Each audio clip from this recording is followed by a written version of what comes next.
Welcome to this Norwich Society talk.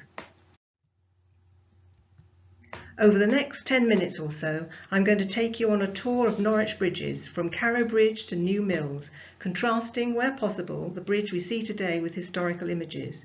If you are inspired to discover the bridges for yourself, we have a more detailed self-guided tour on our website under Explore Norwich. The city of Norwich was founded in the protecting curve of the Wensum, which formed part of its defences, even when the walls were built in the 14th century. The river is tidal and navigable from New Mills. Evidence of the river's historical use as a means of transport for goods and trade from the continent is still visible. Mills, quays and industrial remnants can be found near the station and along King Street, and a slipway at Pull's Ferry marks the start of a canal originally used in the 12th century to transport stone from Caen in Normandy to build Norwich Cathedral. This talk looks at 12 bridges from Carrow Bridge to New Mills, contrasting, where possible, the bridge we see today with historical images. The first bridge at Carrow was built in 1810 and was not on the present site but 175 yards downstream and was a fixed bridge. It was a toll bridge and used mainly for cows going between Trowse Marshes and the cattle market. The road ran down Carrow Hill, across the river, through what became the Coleman's factory site and straight into Carrow Road.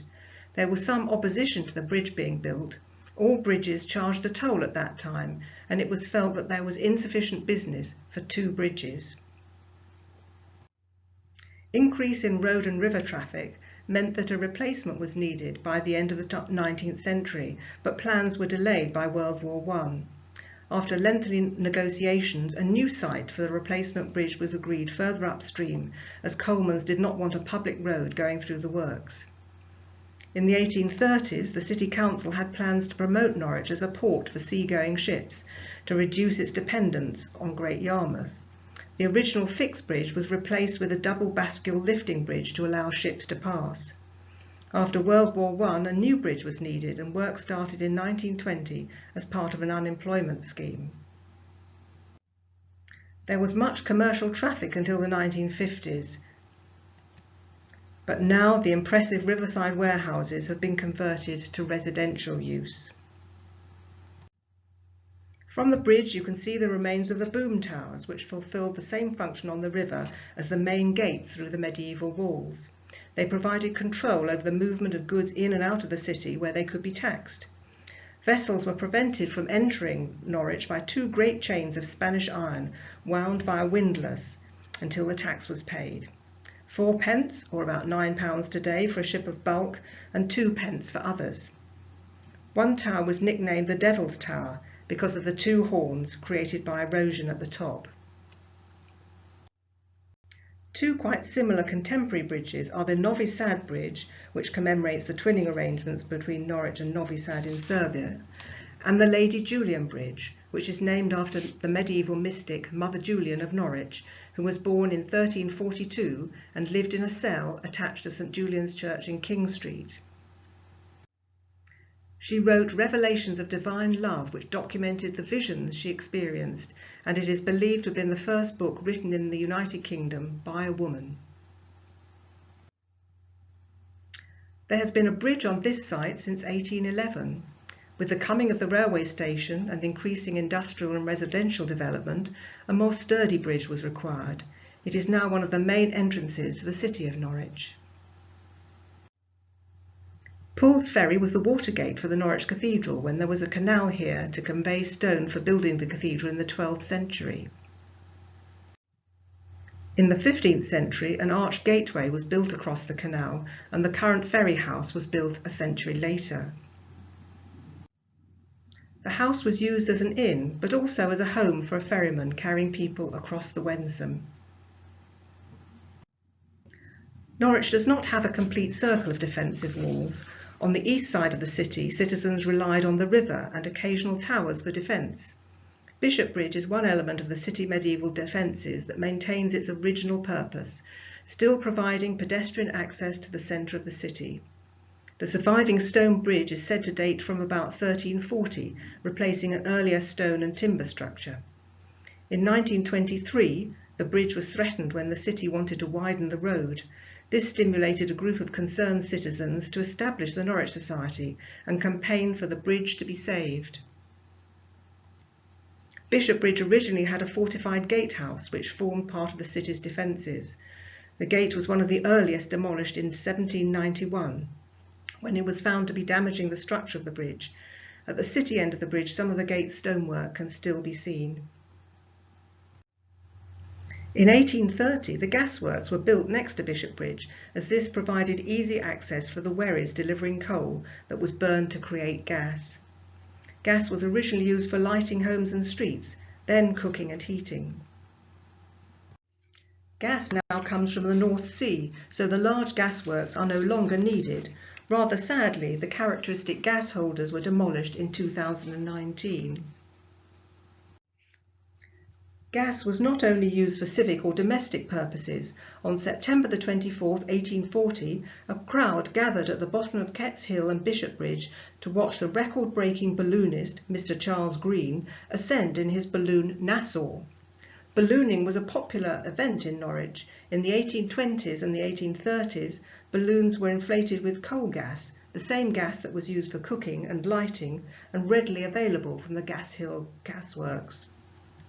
A Mr. Hampton made a flight from the same place at the bottom of Gas Hill on September the 25th, 1840. With him was a monkey who was provided with a parachute. As an experiment, the monkey was detached from the balloon as it was passing over Mousehold Heath. There is no record of what happened to the monkey. Moving on along the river, the Cow Tower was built originally as a toll house and prison by the prior of the cathedral, sometime after 1249. It was given to the city authorities in 1378 and was then reconstructed and refaced in brick as a freestanding artillery tower as part of the city defences. Opposite, on the site now occupied by Zaks, was originally the city morgue, with the adjacent boathouse used as a loading point to transfer the bodies down the river. The most modern bridge is the Gerald Bridge. It is a unique curved double cantilever structure. The sweeping curve of the bridge is defined by the site and clearances imposed on the structure. The use of propped cantilevers from both abutments achieves a stunning bridge that appears to float above the water. Whitefriars Bridge is the site of the earliest recorded bridge in Norwich, dating from 1106. During Kett's Rebellion in 1549, it was destroyed by the Earl of Warwick to try and prevent the rebels from entering Norwich. Following river widening in 1924 to alleviate flood risk, the current bridge was built in 1925 as part of a scheme to alleviate unemployment. You can see rectangular or lozenge-shaped flood markers adjacent to most of the bridges. Quayside was the focus of port-related activity for much of the city's history. The medieval warehouses have been lost, but many buildings contain remnants of 17th and 18th century structures incorporated into modern dwellings. The timber sleepers commemorate the many businesses that operated along the wharf. Fye Bridge was a timber bridge until the early 15th century, when it was replaced by a stone structure. It was traditionally the place where scolding women were placed in the ducking stool, and is reputedly the place where witches were drowned. It was reconstructed in the 1930s, again to provide work for the unemployed. The new bridge doubled the width of the river from 1 arch to 2 as a flood prevention measure. St George's Bridge was designed by Sir John Soane, the architect of the Bank of England. In 1930, the city wanted to widen the street and the bridge was threatened, but was saved after a campaign by the Norwich Society. Duke's Palace Bridge is so called because it is near the site of the Duke of Norfolk's palace, built in the 16th century. This, however, is one of the more modern river crossings. There was a bridge in 1822, but when Duke Street was widened in 1972, the bridge was replaced with the current concrete structure. The 19th century iron bridge was scrapped, but it can still be seen. When it was demolished, the Norwich Society stepped in and bought it. After storing it for several years, it was presented to the Castle Mole and re-erected in 1992 on Farmers Avenue at one of the entrances to the underground car park. Norwich was a centre of weaving as early as 1174, with all the processes associated with that trade, notably dyeing. Norwich is most famous in the 19th century for the characteristic shawls which often featured Norwich red, a dye created using a secret formula. The Wensum is said to have run red due to the madder dye. In 1850 it was reported that residents in Water Lane, near Duke's Palace Bridge, were taking their water supply directly below the dye works, and the water was coloured according to the dye being used. People found brown-coloured water was the best, as it was said that the black spoiled the tea and so did the scarlet.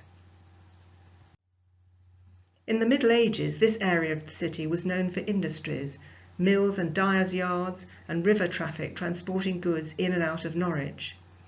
Coslaney, or St Miles Bridge, is the site of two 13th century bridges crossing islands in the centre of the river along the line of what had been a Roman road. The current iron bridge dates from 1804 and is the earliest iron bridge in the city. Before the Norman conquest, this was the site of a mill used for grinding corn and fulling, that is, cleaning cloth. Later it was used to pump drinking water from the river to Market Cross. Inadequate management of sewage contributed to the spread of disease in medieval England. One of the great risks to health was the water supply. Most of the poor got their water from wells or in the river. William Anderton, manager of the new mills in 1729, wrote about the frequent practice in Norwich of turning old wells into bog houses. This undoubtedly mixes with the waters that supply other wells and makes them vastly unwholesome as well as intolerably disagreeable. It was not until the industrial age of the 19th century that a proper solution was found, and the sewage pumping station was built in 1898. It is believed to be one of the only two surviving examples of this type of machinery, the other being in the Houses of Parliament. This concludes my talk. You can find out more about the Norwich Society from our website or follow us on Facebook or Twitter for regular posts about aspects of Norwich.